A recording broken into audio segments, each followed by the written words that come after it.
स्वागत आहे तुमचं सुबोध जाधव इंग्लिश सोल्युशन या यूट्यूब चॅनलमध्ये.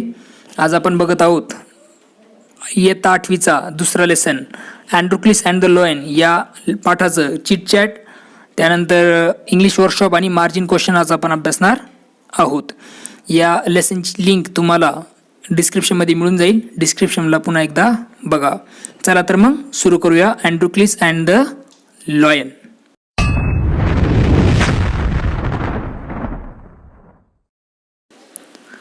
Androclus and the Lion. Chit chat. Question number 1. Have you ever helped anyone? तुम्ही कोणाला कधी मदत केली आहे का? Answer. I always help to my friends as well as my parents. मी नेहमी माझ्या मित्रांना आणि माझ्या घरच्यांना, पॅरेंट्सला मदत करतो, पालकांना मदत करतो. How did you help him or her? तुम्ही त्याला किंवा तिला कशा प्रकारे मदत करता? तर आन्सर लिहू शकता तुम्ही. आता मित्रासाठी काय लिहिणार बघा तुम्ही. I help my friends to solve mathematics problem. मी माझ्या मित्राला मदत करतो मॅथमॅटिक्सची प्रॉब्लेम सॉल्व्ह करण्यासाठी. I always help my mother in kitchen and do the work of my father whatever he tells me. मी माझ्या याला किचनमध्ये मदत करतो आणि माझ्या वडिलांना जे ते काही काम सांगतील मला, मी त्यांचं ते काम पूर्ण करतो. 3. Question number 3. Has anyone ever helped you in your needs?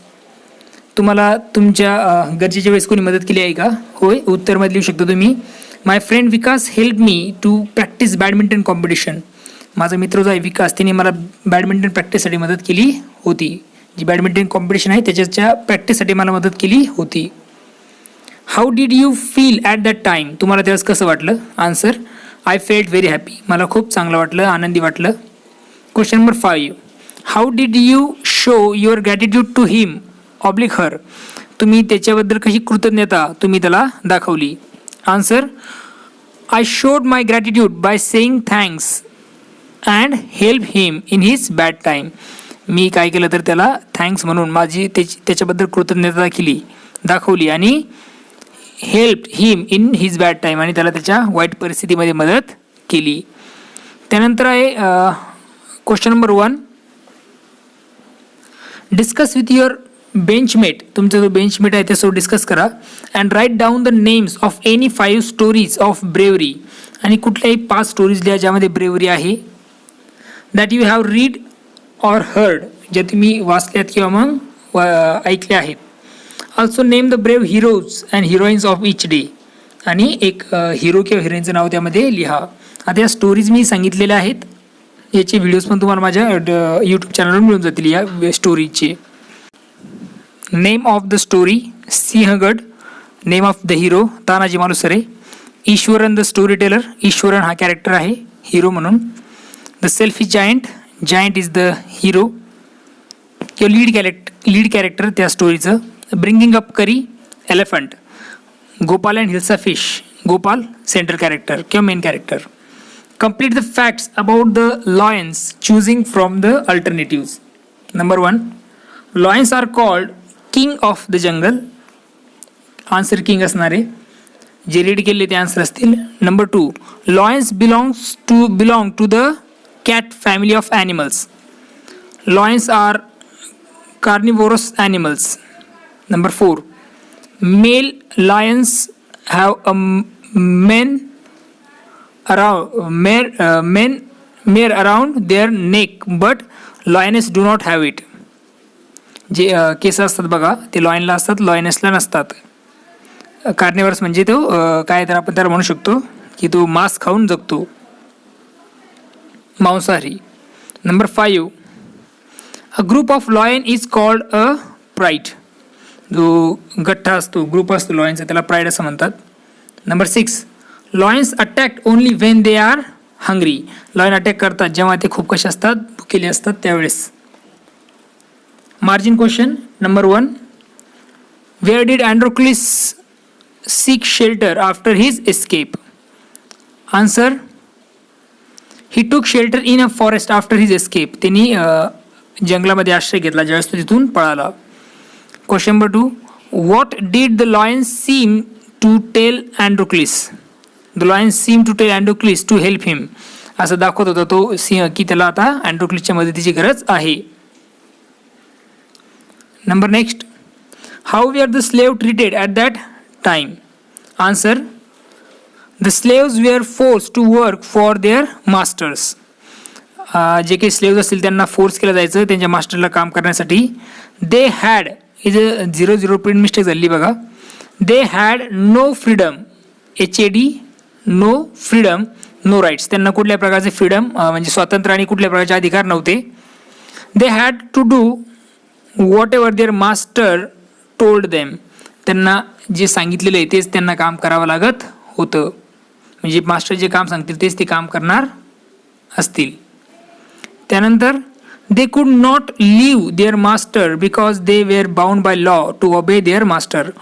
ते काय करू शकत नव्हते, मास्टरला सोडून जाऊ शकत नव्हते, कारण ते काय होते तर लॉने बांधलेले होते, कायद्याने ते बांधलेले होते त्या मालकाकडे, किंवा त्या मालकाचं काम ऐकावं यासाठी ते कायद्याने बांधलेले होते. Why was the lion in pain? आन्सरमध्ये लिहू शकता तुम्ही, the lion was in pain because of a big thorn had pierced one of his toe. त्याच्या पायामध्ये, एका पायामध्ये काय झाला होता तर काटा घुसलेला होता, त्यामुळे तो पेनमध्ये होता. How did Androclus nurse the lion's wound? अँड्रोक्लिसने कशा प्रकारे जो जखमी झालेला पाय आहे लॉयनचा तो कशा प्रकारे त्यांनी क्लिअर केला किंवा नर्स केला, त्याची ट्रीटमेंट कशी केली? आन्सरमध्ये लिहू शकता तुम्ही, अँड्रोक्लिस टूक द पॉ इन हिज लेफ्ट हँड. त्याने जो पंजा जो अँड्रोक्लिसने होतो त्याच्या डाव्या हातामध्ये घेतला. Deftly he pulled out the thorn. त्यांनी जो पायातला काटा आहे तो ओढून काढला. Then tearing a piece of his own clothing, आणि त्याच्या स्वतःच्या कपड्याचा तुकडा त्यांनी तोडला. The kind man bound up the lion's injured paw. आणि त्यांनी काय केलं तर तो इंज्युअर्ड जो पाय आहे त्या लॉयनचा, त्या पायाला त्यांनी काय केलं तर तो कापडा बांधला. Androclus remain with the lion till it could walk again. आणि अँड्रोक्लिस त्याच्यासोबतच थांबला जोपर्यंत तो काय होत नाही, पुन्हा चालणं शिकत नाही तोपर्यंत. Where did the soldiers put Androcles and the lion after their capture? Answer, the soldiers put Androcles was in chain in prison and the lion was in cage. जो अँड्रोक्लिस होता, प्रश्न असा आहे की वेअर डिड द लॉयन म्हणजे where did the सोल्जर्सनी अँड्रोक्लिसला आणि लॉयनला कुठं ठेवलं होतं? ओके, कॅप्चर केल्यानंतर त्याच्यात आन्सर तुम्ही लिहू शकता की सोल्जर्सनी काय केलं, अँड्रोक्लिसला ठेवलं चेनमध्ये, प्रिझनमध्ये चेनला बांधून, आणि लॉयन वॉज इन केज, आणि लॉयन जो होता तो पिंजऱ्यात होता. What did Androclus feel after he was brought to the arena? अँड्रोक्लिसला काय वाटलं ज्यावेळेस त्याला त्या अरेनामध्ये, त्या अरेना म्हणजे तो एक प्लेस की जिथे काय होतं तर युद्ध व्हायचे जुन्या काळात, तर त्या अरेनात आणल्यानंतर त्याला काय वाटलं? Answer, when Androcles was brought to the arena he was filled with fear but when he saw lion there he was not afraid. ज्यावेळेस त्याला तिथं आणलं गेलं अरेनामध्ये त्या मैदानात त्यावेळेस तो कसा घाबरला होता, परंतु ज्यावेळेस त्यांनी लॉयनला बघितलं त्यावेळेस तो घाबरला नाही. He saw lion there he was not afraid. How did the hungry lion change when he saw his friend? आता त्या जो हंग्री असा लॉयन आहे, भुकेला लॉयन, तो कसा चेंज झाला ज्यावेळेस तिने त्याच्या मित्राला तिथे बघितलं? आन्सर, द लॉयन सॉ अँड्रोक्लिस अँड रश टुवर्ड्स हिम. लॉयनने काय केलं, अँड्रोक्लिसला बघितलं आणि तो त्याच्याकडे धावत गेला. बाउंडिंग अँड रोरिंग, आणि तो खूप गर्जना करायला लागला. But suddenly it stopped in its track. Then it moved slowly forward. All its rage seem to have melted. सुरुवातीला तर तो गर्जना करत त्याच्याकडे धावत गेला, पण ज्यावेळेस त्यांनी त्याला चांगलं बघितलं त्याचा ट्रॅक पुन्हा चेंज झाला, तो थोडा थांबला आणि तो हळूहळू चालत गेला, आणि त्याचा जो राग आहे तो सगळा वितळला किंवा मग कमी झाला. Androclus saw this too, each friend recognise the other. Androclus saw this too, आणि अँड्रोक्लिसने बघितलं आणि each friend recognise the other, आणि दोघांनी एकमेकांना ओळखलं. How did the emperor reward Androclus? अँड्रोक्लिसला कशा प्रकारे एम्पररने रिवॉर्ड दिला? तर आन्सरमध्ये लिहू शकता तुम्ही, the emperor freed both friends that is Androclus and the lion. And त्या एम्पररने काय केलं, दोघांनाही मुक्त केलं. अँड्रोक्लिस आणि लॉयन दोघांनाही काय केलं तर मुक्त केलं. हेच एम्पररने रिवॉर्ड अँड्रोक्लिसला दिलं. इंग्लिश वर्कशॉपमध्ये पहिला प्रश्न आहे बघा, match the phrases in column A with their meaning in column B. जे की कॉलम ए आणि कॉलम बी आहे तो तुम्हाला मॅच करायचा आहे. पहिला बघा फ्रेजेस दिलेले आहेत आणि एका साईडला त्याचा एक अर्थ दिलेला आहे. तर नंबर 1 लुकिंग आउट फॉर, त्याचं तुम्ही आन्सर लिहिणार आहात C. Trying to reach, search for, मी आता आन्सरसुद्धा दिलेले आहेत बघा. फेस टू फेस, त्याचं तुम्ही आन्सर लिहिणार आहात F. In front of each other. Summon of courage, त्याचा आन्सर तुम्ही लिहिणार आहात E. Try to be brave. Rage melted, त्याचा आन्सर तुम्ही लिहिणार ए. अँगर रिड्यूस. त्यानंतर 5 बी मूड बाय, त्याचा आन्सर तुम्ही लिहिणार D. That is filled with soft feelings. बीचा प्रश्न जो आहे तो आहे read the following sentences from the stories. आता खाली जे काही सेंटेन्सेस तुम्हाला काय करायचे स्टोरीजमधून लिहायचे आहेत. वाचा अगोदर. आणि the word bound carry 3 different meanings. आता हे जे बाउंड आहेत हे 3 डिफरंट मिनिंग त्यांनी कॅरी केलेले आहेत. त्यामध्ये number 1 rush forward, force to follow, tied up. हे put the correct letter A B C in the boxes according to the proper meaning.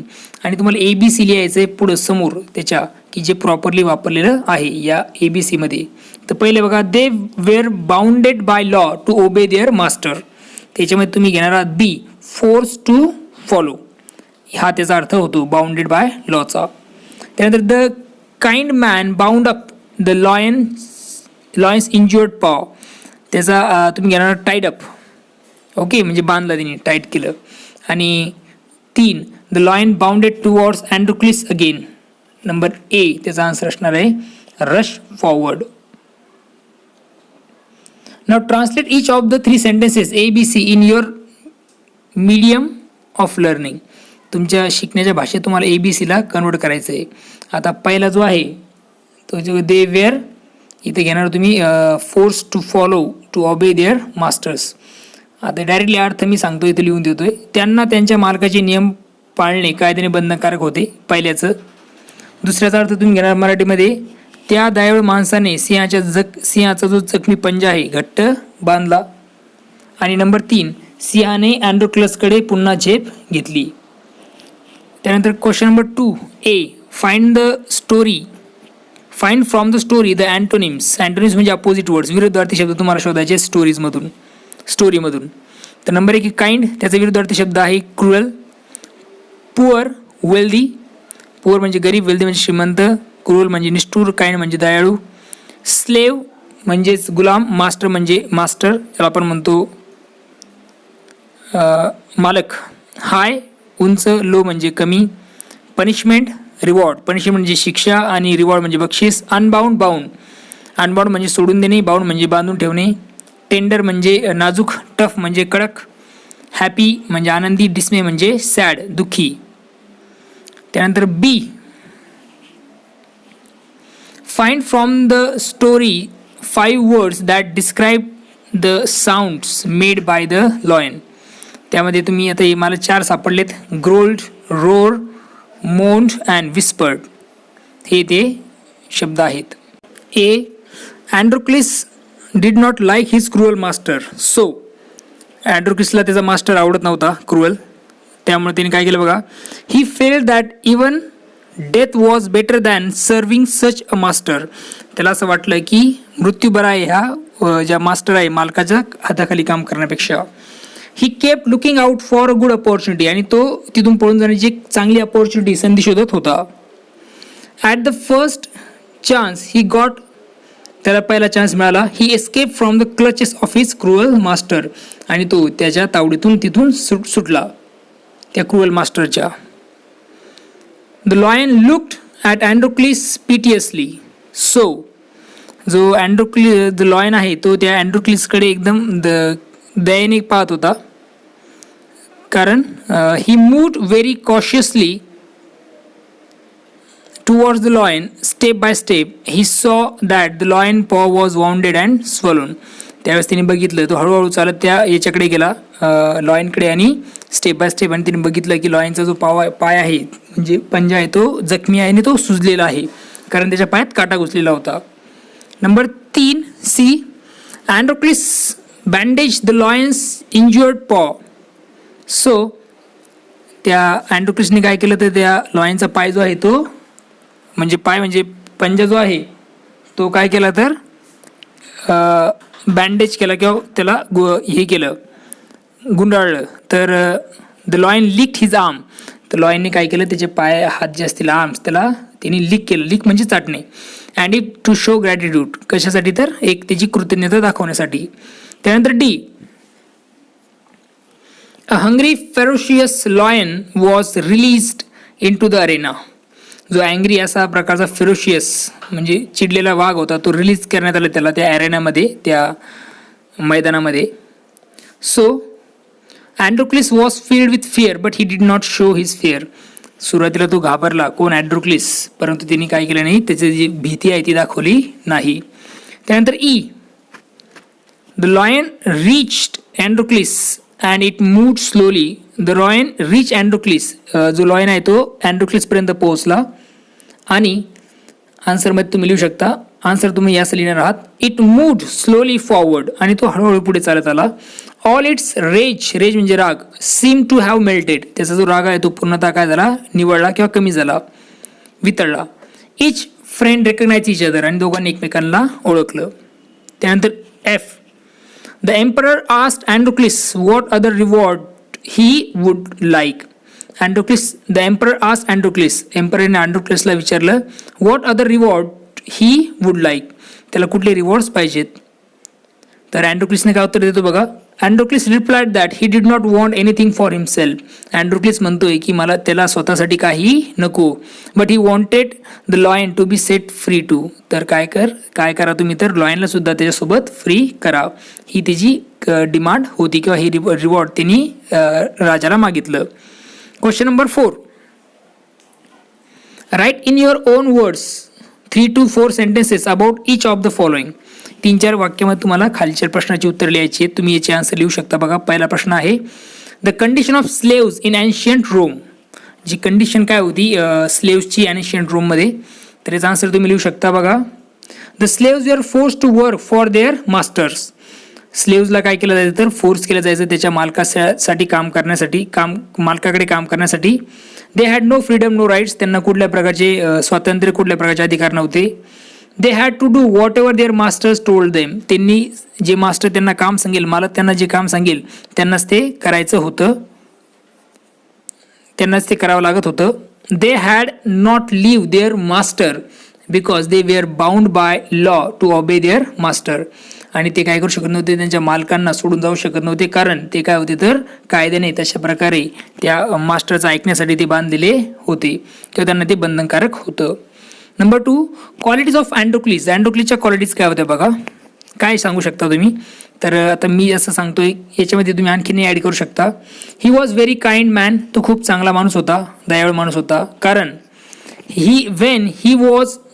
He saw the lion in pen. ज्यावेळेस त्यांनी लॉयनला तकलीफमध्ये त्रासामध्ये बघितलं आणि ट्रबलमध्ये बघितलं. ट्रबल म्हणजे त्रास, पेन म्हणजे त्रास, त्यालाच आपण ते एक शब्द थोडक्यामध्ये घेऊ शकतो आपण. ज्यावेळेस आपण त्यांनी त्रासात बघितलं, without caring his life he try to help the lion.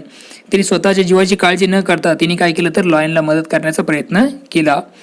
He understood his distress too. आणि त्याला त्याची डिस्ट्रेस, त्याची जी अडचण आहे ती त्याला समजली होती. He was brave courageous and friendly also. तो कसा ब्रेव होता, शूर होता, करेजियस धैर्यशील आणि फ्रेंडली म्हणजे मैत्रीपूर्ण त्याचे व्यवहार होते. Number 3, even wild animals can be our friends. आपले जे वाईल्ड ॲनिमल्स असतील, जंगली प्राणी, ते सुद्धा आपले मित्र होऊ शकतात. आन्सरमध्ये लिहू शकतो मी यस, होय, wild animals can be our friends. आपले जे वाईल्ड ॲनिमल आहेत, जंगली प्राणी, ते सुद्धा आपले मित्र होऊ शकतात. If you treat them politely and affectionately. जर तुम्ही त्यांना पोलाइटली म्हणजे नम्रपणे आणि अफेक्शनेटली प्रेमळपणे ममतेने त्यांना तुम्ही वागवत असाल तर definitely they will also respond you in the same way. ते सुद्धा तुम्हाला काय करतील तशा पद्धतीने रिस्पॉन्ड करतील. Because they have also feeling and emotions. कारण त्यांच्याकडे सुद्धा काय असतात तर फिलिंग्स आणि इमोशन्स असतात, भावना त्यांच्याकडे सुद्धा असतात. Question number 5. आता हा स्टुडंट ॲक्टिव्हिटी बघा. तुम्हाला काय करायचं आहे की नॅरेट युअर क्लास. तुमच्या क्लासमध्ये तुम्हाला स्टोरी सांगायची आहे, any short story about kindness to animals, आहे की नाही. काइंडनेस टू ॲनिमल्सवर तुम्हाला एक स्टोरी सांगायची आहे. How animals can be kind to human. हे जे प्राणी असतात ते कसे प्रेमळ असतात ह्युमनसाठी, कसे ते दयाळू असतात, ते तुम्हाला एक्सप्लेन करायचं आहे त्या story through. Write down the story in your notebook, give it a title of your own. Student activity आहे, तुम्ही तशा प्रकारची स्टोरी शोधू शकता किंवा बनवू शकता. त्यानंतर language study. Auxiliary verbs. Auxiliary verb म्हणजे काय बघा, verbs that help to form tenses, moods and voices are called auxiliary verbs. Verbs that helps to form tense. अशी ऑक्झिलरी वर्ब म्हणजे की त्या प्रकारचा वर्ब की जो काय करतो, टेन्स बनवण्यासाठी मदत करतो, मूड्स आणि व्हॉइसेससाठी मदत करतो, त्यालाच काय म्हणतात, ऑक्झिलरी किंवा मग हेल्पिंग वर्ब म्हणतात. For example be, can, may, will हे सगळे हेल्पिंग वर्ब्स आहेत किंवा ऑक्झिलरी वर्ब्स आहेत. The 3 most common auxiliary verbs which can stand alone in a sentence are form of be, do and have. आणि 3 असे most common auxiliary verbs आहेत की जे काय असतात तर वाक्यामध्ये एकटे येऊ शकतात. त्यामध्ये बी, त्यानंतर डू आणि हॅव ते वर्ब्स आहेत. They are called primary auxiliaries. त्यामुळे त्यांना प्रायमरी ऑक्झिलरीज म्हणतात, प्राथमिक ऑक्झिलरीज म्हणतात. For example she is a student of class 8. ती क्लास 8ची विद्यार्थिनी आहे. इज हा आहे to be. Okay. He does his work well. तो त्याचं काम चांगलं करतो. डज हा काय टू डू आहे. आय हॅव अ कोल्ड मला थंडी वाजते. हॅव हा सुद्धा काय आला तर मेन वर्ब म्हणून आलेला आहे. बीचे फॉर्म्स कुठले आहेत बघा, am is, are, was, were, will be, shall be. डूचे forms कुठले आहेत, डू, डज, डीड. आणि हॅवचे फॉर्म्स कुठले आहेत, हॅव, हॅज, हॅड. हे लक्षात ठेवायचे तुम्हाला. There are other auxiliary verbs which do not stand alone in a sentence. काय, there are other auxiliary verbs which do not stand alone in a sentence. आणि auxiliary verbs दुसऱ्या प्रकारचे पण आहेत की जे एकटे येऊ शकत नाहीत. दे अकंपनी मेन वर्ब्स आणि त्यांच्यासोबत एक मेन वर्ब आलेला असतो. दे are called modal auxiliary verbs आणि त्यालाच काय म्हणतात, मॉडल ऑक्झिलरी वर्ब्स असं म्हणतात किंवा मॉडलसुद्धा म्हणतात. दे आर मग ते मॉडल ऑक्झिलरी वर्ब्स कुठले आहेत हे लक्षात ठेवायचे. कॅन, कुड, शाल, should, will, would, must, may, might, need आणि ऑट टू हे त्याचे काय तर सर्व ऑक्झिलरी मॉडल ऑक्झिलरी वर्ब्स आहेत. परीक्षेत तुम्हाला हे आयडेंटिफिकेशनचे प्रश्न येऊ शकतात. For example he can work hard. Can हा मॉडल ऑक्झिलरी आहे आणि वर्क हा मेन वर्ब आहे. He will work hard. Will हा मॉडल ऑक्झिलरी. ही मस्ट सुद्धा काय तर मॉडल ऑक्झिलरी. ओके. आता तुम्हाला याच्यावेळी प्रश्न आहेत बघा काय दिलेले आहेत. Underline the auxiliary verbs in the following sentences. पहिला बघा ऑक्झिलरी वर्ब्सला तुम्हाला अंडरलाईन करायची आहे दिलेल्या वाक्यांमध्ये. We have a holiday tomorrow. Have आम्ही सगळ्या आन्सरला अंडरलाईन केलेली आहे. वी हॅव काय तर एक टू हॅव आहे तो primary auxiliary. Reena is he सुद्धा प्रायमरी ऑक्झिलरी. इज इथं काय तर वर्ब आहे प्रायमरी किंवा auxiliary verb. Reena is injured badly. Is auxiliary verb. You must wear clean clothes. Must हा इथं ऑक्झिलरी वर्ब आहे. त्यानंतर आहे she should talk politely. Should हा इथं ऑक्झिलरी वर्ब आहे. दे डीड हा काय तर ऑक्झिलरी वर्ब आहे. They did not help me. पुढचा हे शब्द हे बघा example. A big thorn had pierced the lion's toe. Had सुद्धा तिथे काय तर ऑक्झिलरी वर्ब आहे. The lion was caged. Was हा ऑक्झिलरी वर्ब आहे. Androcles did not like his master. Did हा ऑक्झिलरी वर्ब आहे. दे कुड नॉट लिव्ह हिम. कुड हा ऑक्झिलरी वर्ब आहे. He would no longer be a slave. Would सुद्धा auxiliary verb. The slaves were force to work. Were auxiliary verb. We should show kindness to animals. आता इथं should हा सुद्धा काय तर ऑक्झिलरी वर्ब आपला सांगता येईल. तर इथे आपले जे काही प्रश्न असतील अँड्रोक्लिस आणि लॉयन या लेसनचे चिटचॅट, मार्जिन क्वेश्चन, त्याचबरोबर एक्झरसाइज, इंग्लिश वर्कशॉप हे सगळे मी या व्हिडिओमध्ये कव्हर केलेलं आहे. तुमचे काही सजेशन असतील तर मला कमेंट सेक्शनमध्ये कळवा. आय होप तुम्हाला हा व्हिडिओ समजलेला आहे. पुन्हा भेटूया नवीन व्हिडिओमध्ये. तोपर्यंत बघत राहा सुबोध जाधव इंग्लिश सोल्युशन. यामध्ये प्लेलिस्टमध्ये जाऊन तुम्ही क्लास वाईज सगळ्या क्लासचे काय करू शकता व्हिडिओ बघू शकता. आपण आपला क्लास 8 आहे तर क्लास 8ची प्लेलिस्ट आहे. त्या प्लेलिस्टमध्ये तुम्हाला युनिट 1 आणि युनिट 2 मिळून जाईल. युनिट 3 आणि युनिट 4 सुद्धा तुम्हाला तिथेच मिळेल. चला तर पुन्हा भेटूया नवीन व्हिडिओमध्ये. तोपर्यंत थँक्यू अँड टेक केअर.